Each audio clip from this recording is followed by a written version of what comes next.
तर मंडळी फायनली आम्ही कोचीमध्ये पोहोचलो नोवोटेलला. तर इथे आल्यानंतर आम्हाला ऑलमोस्ट खूप लेट झाला होता. आमचा चेक इन टायमिंग होतं संध्याकाळी 7चं. म्हणजे बेसिकली आमचं चेक इन टाईम आफ्टरनूनचं होतं, पण आम्हाला रात्रीचे 12:30 पावणे 1 वाजले होते.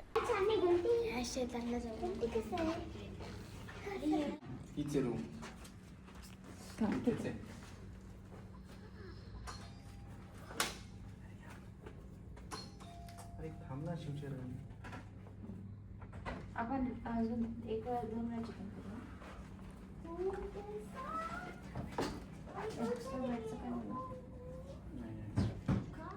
अवेलेबल नाही ऑक्युपन्सी फुल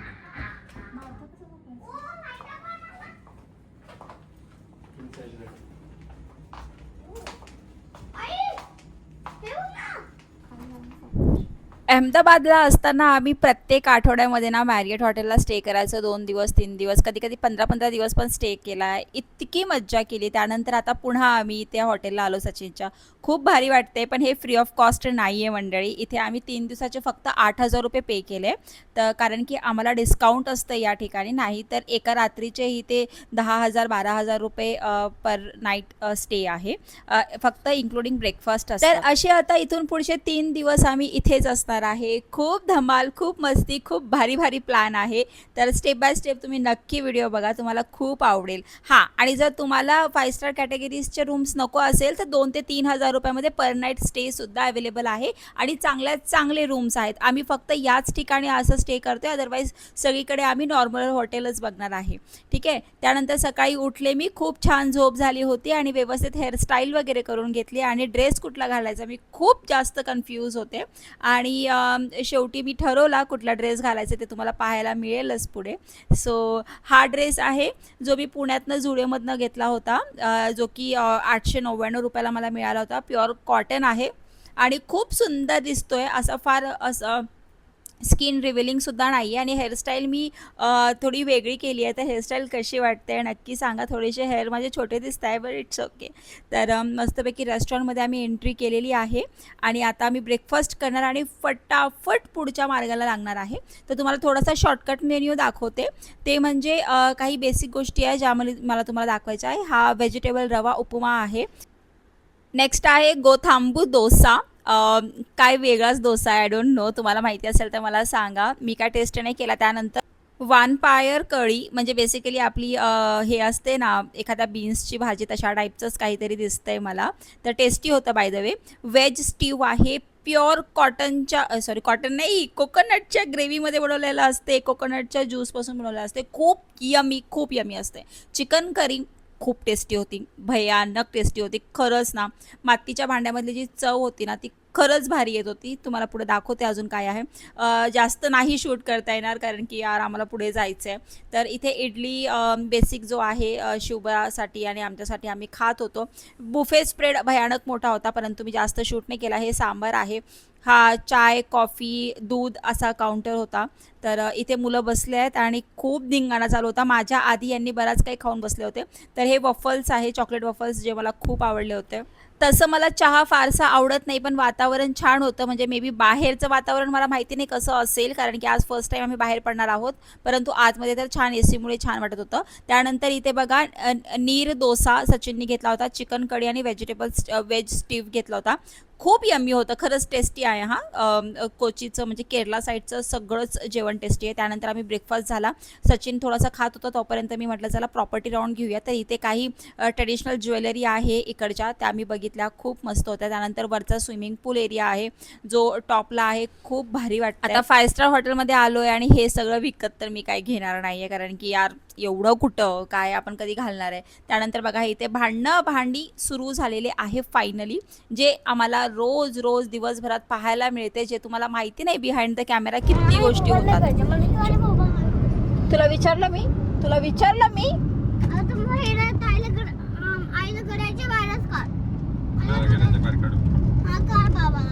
कुणाला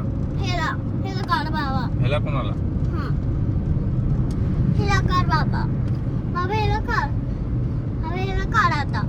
काय कुठे काढू घराच्या बाहेरच काय होतं. घराच्या बाहेर काढू हा कुणाला? आईला. मग तुला खाऊ कोण बनवून देणार? मी. तुला येतं बनवायला? हा काय बनवतो? आईला येतं मला. पोहे मी चाऊमिन बनवते. चाऊमिन बनवतो. हा चाऊमिन बनवते. आईशिवाय पत्ता तर हालत नाही, पण आईला घराच्या बाहेर काढ असं हे आहे. खाल्ला फटकाने शांत बसला पाठीमागे जाऊन. त्यानंतर आम्ही फायनली मुन्नारच्या दिशेने निघालो. वातावरण तुम्ही बघा यार, मे महिन्यामध्ये कडक तापत्या उन्हामध्ये आपल्याला जर हे जन्नत पाहायला मिळालं तर काय. उगाच म्हणत नाही की केरला हा देवाचा सर्वात सुंदर शहर आहे, गॉड फेवरेट सिटी. तर खरंच आहे, खूप सुंदर आहे. इतका गारठा होता की आम्ही AC बंद केला आणि बाहेरचं वातावरण एन्जॉय करायला सुरुवात केली. त्यानंतर एका ठिकाणी थांबलो, जो फेमस स्पॉट होता. नाव तर मला काही माहिती नाही आहे, पण बरेच लोक इथे थांबत होते.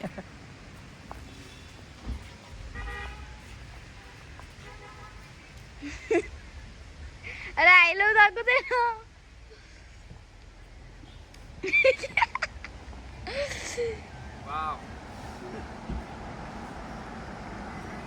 गाडी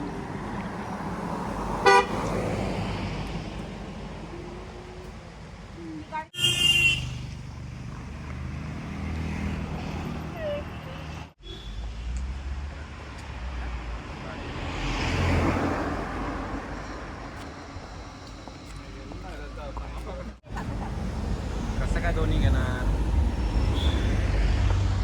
अगं नाही. आता लगेच द्यायचं असतं. अरे दे ना, सोड ना, तू का धरतेस? तू धर. काय त्याने धरलं होतं तर सोडलं का नाही? विचारला घाबरला तो.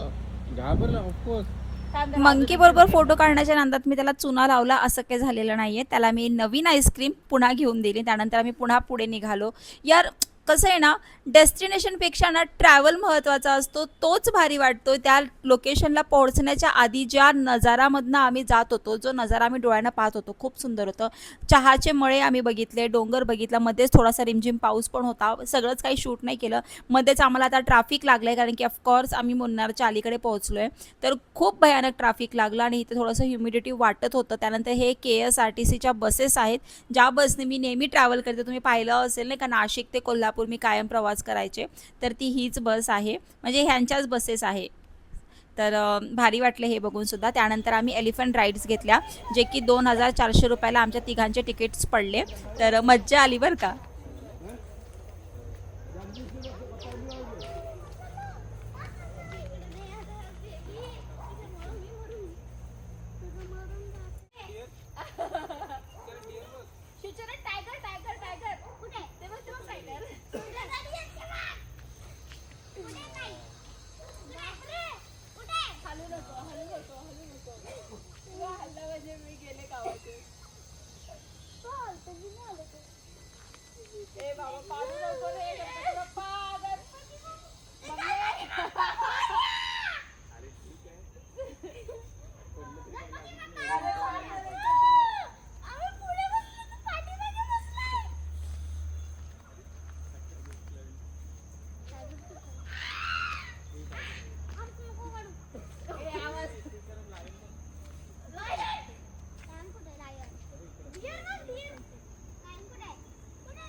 വീഡിയോ ഉണ്ടാകാം.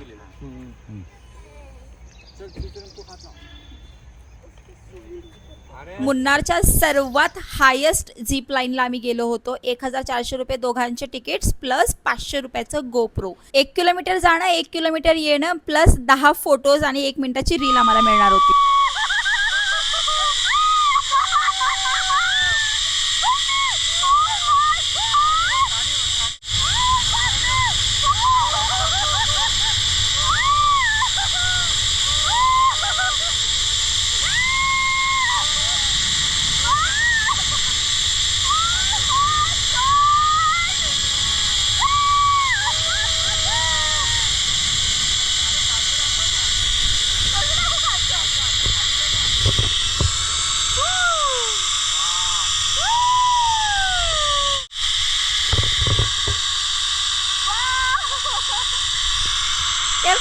पैसा वसूल ट्रिप आहे हा. म्हणजे खरंच वर्षभर काम करायचं आहे आणि किंवा 6 वेळे काम करायचं आणि एक वेळा ना खरंच फॅमिलीसाठी असा वेळ काढायचा. खूप रिफ्रेशिंग फील होतं यार खूप. त्यानंतर आम्ही इकडे आलो जिथे ना चॉकलेटचा मळा, साड्या होत्या वेगवेगळ्या केरलाच्या, त्याचबरोबर आयुर्वेदिकचे झाडं होते सगळे, लाईक केसांसाठी, बाकी आपल्याला जे काही प्रॉब्लेम्स आहेत शरीरामध्ये त्या सगळ्याच गोष्टीसाठी ते औषधं होते. मसाले होते, मसाल्यांची झाडं आम्ही बघितले, चंदन बघितला, लाल चंदन बघितला, बऱ्याच गोष्टी बघितल्या, रिठा आमला वगैरे बऱ्याच गोष्टी बघितल्या. सगळंच काही शूट करणं पॉसिबल नव्हतंच, कारण की शूटच करत बसलं तर यार एन्जॉय काय करणार ना. तर बराच वेळ इथं स्पेंड केला. त्यानंतर आम्ही निघालो. तर खूप भूक लागली होती आणि उंचावरती ना अशी गरमागरम मॅगी आणि चहा बनत होतं. तर मला खूप जास्त क्रेविंग झाली. मला म्हणण्यापेक्षा सगळ्यांनाच क्रेविंग झाली होती, कारण की यार ऑफकोर्स दमलो होतं, बराच फिरलो आम्ही दिवसभर. खूप छान वाटलं, म्हणजे सगळ्याच मेमरीज मनामध्ये साठवल्या. त्यानंतर अचानक कॉल आला की नम्रता, व्हिडिओ आजच हवा आहे. तर ममा अर्थचा लिपस्टिकचा व्हिडिओ जो मी जंगलात उभा राहून, जंगलात म्हणजे रोडवरती हायवेवरती उभा राहून शूट केला. असं असतंय मंडळी. सगळ्यांना असं वाटतं की यार काय फिरतीये, काय मजा मस्ती करते, पण असं नाही आहे. हे फिरण्यासाठी किंवा हे करण्यासाठी ना जो पैसा लागतो ना तो खूप मेहनतीने असतो आणि किती मध्ये मध्ये त्रास देत होते माहिती आहे. सचिनने ते सगळं बघितलं. तो खूप कौतुक करत होता की यार नम्रता खरंच हे सोपं नाही आहे हे सगळं. मला ना खरंच मी नवरा बायको आहे, बरेच प्रॉब्लेम होतात, काही होतं, परंतु खरं सांगू का त्याचा सपोर्ट खूप आहे मला. कंटेंट क्रिएशनसाठी खूप सपोर्ट करतो. त्यानंतर आम्ही घरी घरी नाही सॉरी हॉटेलमध्ये आलो आणि आम्ही आमच्या हॉटेलमध्ये जेवण नाही केलं तर बाहेर जेवण केलं. पण हे काही फोटोज आहेत जे आम्हाला भेटले होते गोप्रोच्या थ्रू आम्ही जे काढले होते ते DSLRमधनं समोरून ते काढत होते. 500 रुपये त्यांनी घेतलेले, 10 फोटोज आणि 1 मिनिटाची रील त्यांनी काढून दिली. तर हे काही फोटोज आहेत जे आम्ही क्लिक केलेत, ते तुमच्याबरोबर शेअर करते आहे मंडळी. खूप थोडक्यात तुम्हाला शेअर केलं आहे. डिटेलमध्ये किती खर्च कुठे कसा आला आहे तो तुम्हाला लास्ट पार्टमध्ये नक्कीच पाहायला मिळेल. पहिला तुम्ही हे सगळं बघा. तर खूप छान वाटलं, खूप भारी मेमोरेबल ट्रिप होती ही. Thank you so much.